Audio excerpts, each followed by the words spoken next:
ni ukuvuga ngo buri muntu uwo ari we wese ushobora kuba wakwiyororera amafi iwawe, mu gihe utabasha kuba wakora ahantu nk'aha ngaha ku buryo washyiramo amafi yawe kugira ngo ujye ubasha gusarura amafi nyuma y'amezi, hagati y'amezi 6 n'8. Aha ngaha tugiye gushyiramo tirapiya.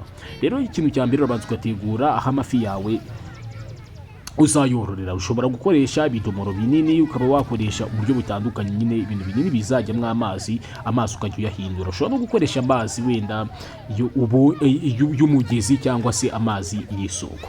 Noneho ni ukuvuga ngo ukajya wibonera amafi yawe buri gihe, ku buryo ushobora kugurisha n'amafi, ukaba warya amafi uko ushaka. Urabona aba n'abana bari kuva ku ishuri, hegereye ikigo cy'amashuri, ku buryo nyine nyuma y'amezi 6 uba ushobora kwisarurira amafi yawe ukagenda umeze neza. Ni ukuvuga ngo urabona abana bawe bazabona amafi, nawe uzabona amafi, igihugu gitera imbere muri rusange. Ciao.